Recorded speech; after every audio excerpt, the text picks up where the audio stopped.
శ్రీమహాగణాధిపతయే నమః. ఓం గురుభ్యో నమః. ఓం శ్రీమాత్రే నమః. అరుణాం కరుణాతరంగితాక్షీం ధృతపాశాంకుశపుష్పబాణచాపాం అనిమాదిభిరావృతాం మయూకైః అహమిత్యేవ విభావయే భవానీం. శ్రీమాత్రే నమః. ప్రేక్షకులకి ఆ లలితాంబిక అమ్మవారి యొక్క అనుగ్రహం పరిపూర్ణంగా కలగాలని స్ఫూర్తిగా కోరుకుంటూ మనం ఈరోజు ఒక్కొక్క లగ్నము 12 లగ్నాలు తెలియని వారు రాశిని చూసుకోండి.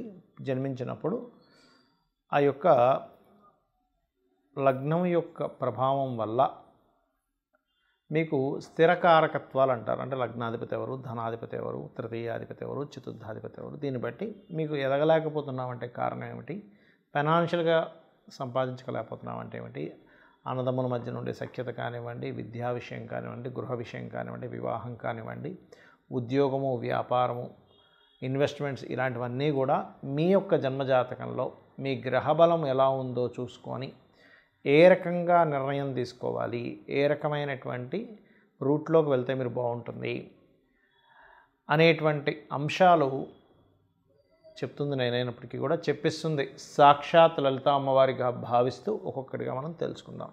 ధనుర్లగ్నము, ధనస్సు రాశి. ధనస్సు వారికి ఇక్కడ మనం అర్థం చేసుకోవాల్సింది, ధనస్సు లగ్నంలో పుట్టాము అంటే వీళ్ళకి పూర్వజన్మ కర్మ దేంతో కనెక్ట్ అయి ఉంటుందంటే శుక్రుడితో ఉంటుందండి. శుక్రుడు చాలా మెయిన్ రోల్ ప్లే చేస్తాడు పూర్వజన్మ కర్మని ఇచ్చేటువంటి విషయాలు. అందుకే శుక్ర రాసుల్లో, ఆ 2 రాసుల్లో కూడా ముఖ్యంగా ఏదైనా ఒక గ్రహం ఉంది, అందులో ముఖ్యంగా వృషభంలో ఏదైనా గ్రహం ఉంది లేదా శుక్రదశ వచ్చింది, మీరు డ్యామ్ షూర్గా చూసుకోవచ్చు. శుక్రదశ రాగానే వివాహ జీవితం విషయంలో కొన్ని మార్పులు వాళ్ళకి ఖచ్చితంగా జరుగుతాయి. అంటే అలాగా జీవిత భాగస్వామితో తెలియకుండా కొన్ని ఎడబాట్లు, అంటే వీళ్ళు విదేశాలకు వెళ్ళడం, ఆ అమ్మాయి ఇక్కడ ఉండడం, లేదా ఆ అమ్మాయి విదేశాలకు వెళ్ళడం, ఈ అబ్బాయి ఇక్కడ ఉండడం, లేదా మరింత తీవ్రంగా పాడైతే మొదటి వివాహం విషయంలో చిన్న డిస్ప్యూట్స్ రావడం, ఏదో ఒక కారణం చేత వీళ్ళు దూరంగా ఉంటుంటారు. అలాంటప్పుడు అందుకే మనకి శాస్త్రం ఏం చెప్తుందంటే ధనుర్లగ్నంలో పుట్టినప్పుడు శుక్రదశ వస్తుందన్న, శుక్రరాశుల్లో ఉన్నటువంటి గ్రహాల యొక్క మహాదశలు వస్తున్నాయన్న మీరు చేయవలసింది ఏమిటంటే, పురుషుడైతే అర్క వివాహము, స్త్రీ అయితే కుంభ వివాహము చేసుకొని వివాహం చేసుకోవాలి, గుర్తుపెట్టుకోండి. అలాగే మరొక విషయం ఏంటంటే ఇక్కడ దీంతోపాటు ఈ కాంబినేషన్ ఎప్పుడైతే ఇలా ఉంటుందో మీరు ముఖ్యంగా చేయవలసినటువంటి విషయాల్లో ఈ ధన తృతీయాధిపతి శని అయ్యాడు కాబట్టి, అయితే సహజంగా గురువు లగ్నమైనటువంటి ధనులగ్నం వారికి గైడింగ్ నేచర్ ఎక్కువగా ఉంటుంది. మీలో ఉండేటువంటి గొప్పతనం ఏంటంటే ఎవరికైనా మంచి చేయాలి, గైడ్ చేయాలనేటువంటి సహజ సిద్ధంగా ఉంటుంది మీలో ధనులగ్నం వారికి. అయితే ఈ ధన విషయంలో మాత్రం మీకు శాటర్నే చూసుకోవాలి. శని మీకు ధనాన్ని ఇచ్చే కారకుడు. ఆ యొక్క బలాన్ని కనుక మీరు పెంచుకోగలిగితే ఖచ్చితంగా ఫైనాన్షియల్గా చాలా బాగుంటుంది. గురువు బాగున్నాడు, మీకు విద్యలు బాగా అబ్బడము, ఒక గురుత్వ సంబంధించిన స్థానాల్లోకి వెళ్ళడం వల్ల బాగుండడం. కొంతమంది గురువు కేంద్రంలో ఉంటాడు, లేకపోతే లగ్నంలో ఉంటాడు. లగ్నంలో ఉన్నప్పుడేమో బిజినెస్ లైన్స్లోకి ఎక్కువగా వెళ్తారు, కేంద్రంలో ఉన్నప్పుడు అంటే 4వ స్థానంలో ఉన్నప్పుడేమో గురుత్వ లక్షణాలు, గురుత్వ సంబంధించిన ప్రీస్టులు కానివ్వండి, లేనట్లయితే టీచర్స్ కానివ్వండి, ఒక మంచి హోదాలో ఉండేటువంటి ఇవి గురుత్వం అందరూ నమస్కరించి ధనం ఇచ్చేటువంటి దాంట్లోకి వెళ్ళడం జరుగుతుంది. అయితే మీరు పంచమాధిపతి అయినటువంటి కుజుడు అయ్యాడు కాబట్టి మీకు వ్యయాధిపత్యం కూడా వచ్చింది కాబట్టి సంతానం కలిగిన తర్వాత నుంచి మీకు విదేశాలకు వెళ్ళడము, సంతానం కూడా విదేశాలకు వెళ్ళడము. అయితే మీకు జన్మజాతకంలో మీకు విదేశీ యోగం ఎంత బలంగా ఉంది అనేటువంటిది చూసుకోవాలి. ఇక్కడ సహజ సిద్ధంగా శుక్రుడు పాపైనందుకు స్త్రీ శాపం అనేటువంటిది ఉంటుంది, లేదా వివాహం మూలంగా దోషం ఉంటుందని మనం మొదట్లో చెప్పుకున్నాం. దీనికి శ్రీమాత్రే నమః అనే నామము, లేదా వివాహ సంబంధించిన విషయంలో ఇబ్బంది వస్తుంది, వివాహం కుదరట్లేదు అనుకునేటువంటి వారు ఓం కామేశబద్ధ మాంగళ్య సూత్ర శోభిత కందరాయై నమః అనే మంత్రం చేసుకుంటూ ఉండాలి. లేదా వివాహం తర్వాత మరింత ఇబ్బంది పడుతున్నామండి అని అనుకునేటువంటి వారు ధనుర్లగ్నం వారు ఓం శివకామేశ్వరాంకస్త శివాస్వాధీన వల్లభాయ నమః చేసుకోవాలి. అయితే సహజంగానే దశమాధిపతి సప్తమాధిపతి బుధుడు అయినందుకు సర్వసాధారణంగా వీళ్ళకి ఏంటంటే వివాహం తర్వాత నుంచి కెరియర్లో కొంత గ్రోత్ అనేది ఉంటుంది. అయితే ఇక్కడ బుధుడు ఉండే స్థితిని బట్టి కూడా మీకు వివాహ వ్యవస్థ ఎలా ఉంటుంది, వివాహ జీవిత భాగస్వామితో ఉండే కమ్యూనికేషన్స్ ఎలా ఉంటాయి, ఇవన్నీ కూడా మనం లెక్క కడుతూ ఉండాలి. ఎందుకంటే కొంచెం మీకు తెలియని ఒక చిన్న ఇన్ఫీరియారిటీ వల్ల కూడా కొంత మీ జీవిత భాగస్వామి మిమ్మల్ని వ్యతిరేకించడం ఇటువంటివి జరుగుతుంటాయి.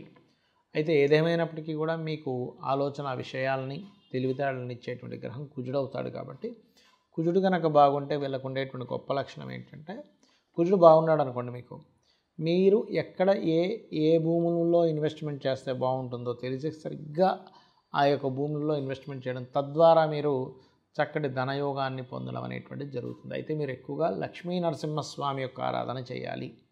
లక్ష్మీ నరసింహస్వామి యొక్క ఆరాధన ఎంత చేస్తుంటే మీ లైఫ్లో అంత మంచి చక్కటి రన్నింగ్ పాయింట్స్ అనేవి జరుగుతాయి. అయితే ఇక్కడ చాలామందికి ఏంటంటే, మేము ఎన్నో పూజలు చేస్తున్నామండి, జాతకంలో ఈ గ్రహం బాలేదన్నారు, పలానా దేవతామూర్తి దగ్గరికి వెళ్ళాం, పలానా ఇంట్లో పలానా పూజ సంబంధించి చేసుకుంటున్నాము, ఇవన్నీ చెప్తూ ఉంటారు. కానీ ఇక్కడ మనం అర్థం చేసుకోవాల్సిన విషయం ఏంటంటే, పూజ తల్లి యొక్క ప్రేమ, వాత్సల్యము, అనురాగం ఇవన్నీ కూడా బాహ్యంగా చేసేవి కాదు, బాహ్యంగా చూపించేవి కాదు, మనసుతో చూపించేవి.